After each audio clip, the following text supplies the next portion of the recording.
خاندان اہل بیت نے جو قربانیاں پیش کی،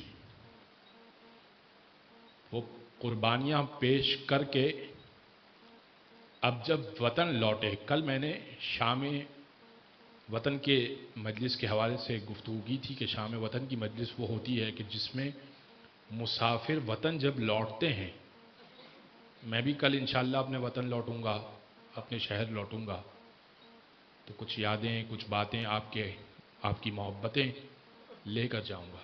عزیزان گرامی، ہر شخص جب جاتا ہے اپنے وطن کسی بھی سفر سے، کام کاج کے سلسلے میں جاتا ہے، کوئی زیارتی سفر کے لیے جاتا ہے، کوئی عمرے کے لیے جاتا ہے، کوئی حج کے سفر کے لیے جاتا ہے، کوئی کسی مقصد سے سفر کرتا ہے، جب واپس آتا ہے تو کوئی چھوٹا بھی حادثہ ہوتا ہے نا تو بڑے گہرے اثرات اس کی زندگی پہ مرتب ہوتے ہیں۔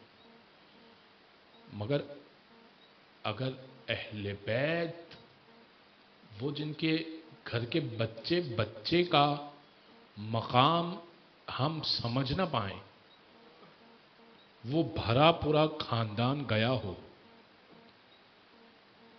اور جب واپس آئے تو لٹ پٹ کر واپس آئے، وہ کیسے واپس آیا؟ وہ کاروان جو چہلم سید الشہداء کا کر چکا، اب مدینہ واپس آیا۔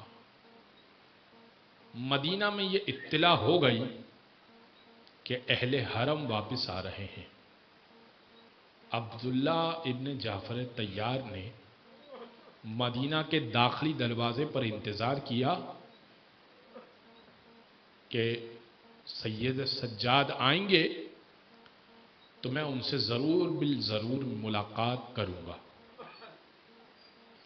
ایسے میں دور سے عبداللہ ابن جعفر طیار کہتے ہیں، جناب زینب کے شوہر کہتے ہیں کہ میں نے ایک بوڑھے کو دیکھا جس کی کمر جھکی ہوئی تھی اور جس کا لباس بڑا غربت زدہ لباس تھا، ایسا لگتا تھا کہ وہ برسوں پہروں کا تھکا ہوا ہے۔ میں نے اس سے کہا کہ تم مدینہ کے راستے آ رہے ہو، یعنی مدینہ کے راستے اندر داخل ہو رہے ہو، کیا تم نے کوئی کاروان آتے ہوئے راستے میں دیکھا؟ تو اس نے مجھ سے کہا کہ اس کاروان میں آپ کا کون تھا؟ کہا کہ میری زوجہ ہیں، میرے رشتہ دار ہیں، میرے بھتیجے بھانجے ہیں، سید سجاد ہیں، میرا وقت کا امام ہے۔ کہا آپ نے مجھے پہچانا نہیں؟ کہا نہیں، میں نے آپ کو نہیں پہچانا۔ کہا اے عبداللہ، میں ہی وہ سید سجاد ہوں، آپ جس کاروان کا انتظار کر رہے ہیں بس کچھ دیر میں آتا ہوگا۔ حالت دیکھی جب سید سجاد کی تو عبداللہ ابن جعفر نے تسلی دینے کے لیے گلے سے لگانا چاہا، اب کیا کر سکتے ہیں، گلے سے لگانا چاہا تو ایک مرتبہ جناب عبداللہ سے کہتے ہیں ذرا آہستہ، میری پیٹھ پر کوڑے کے نشانات ہیں، مجھے تکلیف ہو رہی ہے، آپ ذرا آہستہ گلے ملیے گا، میری پیٹھ پر نشانات ہیں۔ کہا باقی کاروان کا کیا عالم ہے؟ کوئی آیا مردوں میں سے؟ کہا مردوں میں سے کوئی بھی نہیں آیا۔ کہا اچھا وہ علی اصغر تو آئے ہوں گے نا؟ کہا عبداللہ ابن جعفر طیار، علی اصغر بھی نہ آیا، انہوں نے اس کو بھی ذبح کر دیا۔ ایسے میں سید سجاد کا کاروان آ گیا اور بیویاں اماریوں میں بیٹھی ہوئی تھی۔ سید سجاد نے عارضی طور پر مدینہ کے باہر ایک گھر میں قیام کیا۔ الحمدللہ میں نے اس گھر کو 2 مرتبہ دیکھا ہے، سعودی حکومت نے اس کو توڑ دیا ہے تقریباً، لیکن اس سے ایسی خوشبو آتی ہے، عزیزان گرامی، ایسا محسوس ہوتا ہے جنت کی خوشبو۔ عارضی طور پہ وہاں پہ کچھ دن وہاں رکے۔ کہا کہ جب تک مدینہ میں ماحول سازگار نہیں ہو جاتا میں اندر داخل نہیں ہوں گا۔ بشیر ابن جزلم کو بلایا اور کہا بشیر، جاؤ جا کے ندا دو اور بتاؤ سب کو کہ حسین مارے گئے۔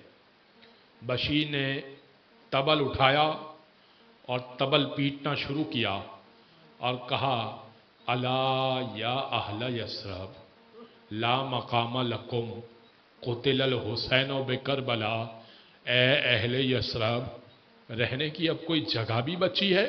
حسین کربلا میں مارے گئے، رہنے کی کوئی جگہ امن کی بچی نہیں، حسین کربلا میں مارے گئے۔ بشیر کریا کریا بستی بستی گھومتے جا رہے ہیں مدینہ کی گلیوں میں۔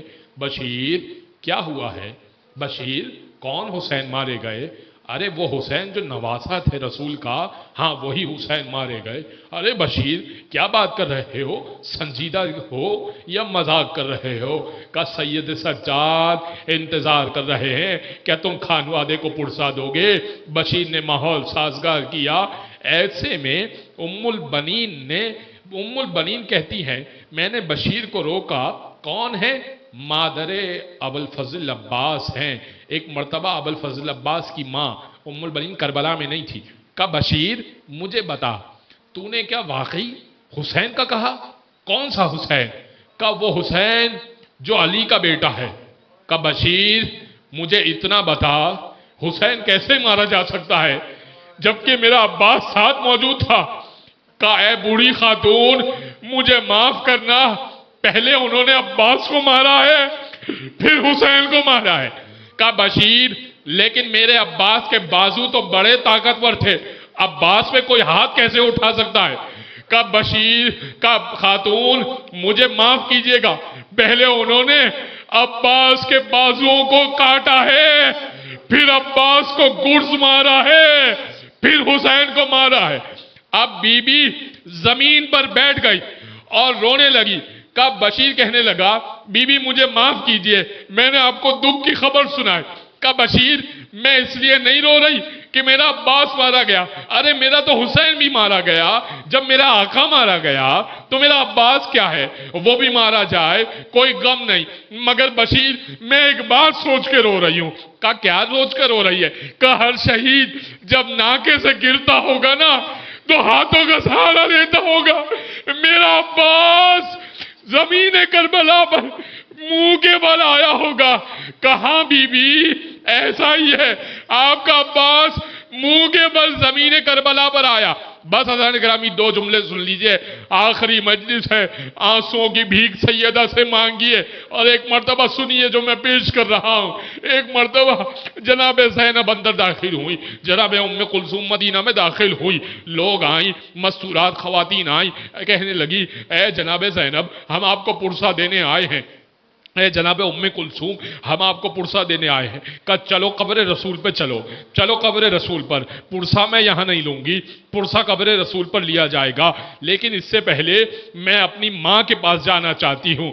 ماں کے پاس جناب زینب گئیں اور ایک کرتا نکالا، کرتے میں تیروں کے نشان تھے، پھٹا ہوا کرتا تھا، خون آلود کرتا، ماں کی قبر پہ رکھا۔ اماں تمہارا حسین ذبح ہو کے آ گیا، اماں تمہارا حسین نہیں بچ پایا، اماں پرسہ قبول کرو۔ اور پھر کہنے لگی اماں تمہاری زینب کی اس ردا کو کھینچا گیا، اماں تمہاری زینب کو کنیزی میں مانگا گیا۔ کیا کیا مصائب بیان کروں۔ ایک مرتبہ قبر میں زلزلہ آیا، جناب زینب نے کرتے کو کھینچ لیا، کہا ماں کٹا ہوا کرتا، پھٹا ہوا کرتا برداشت نہ ہوا نا، 40 قدم کے فاصلے سے حسین کو ذبح ہوتے ہوئے دیکھ کے آئی ہوں۔ بس آخری جملے سن چکے آپ۔ ایک مرتبہ عبداللہ ابن جعفر طیار کے گھر پہ داخل ہوئی، اور محمد کی ماں ہے جناب زینب داخل ہوئی۔ کہا بوڑھی عورت تو کسی غلط گھر میں داخل ہو گئی ہے، جا اپنے گھر چلی جا۔ کہا عبداللہ کیا اتنی غریب ہو گئی، کیا اتنی بوڑھی ہو گئی کہ اب پہچان میں نہیں آ رہی؟ میں تمہاری زینب ہوں، مجھے قبول کر لو، مجھے پرسہ دے دو۔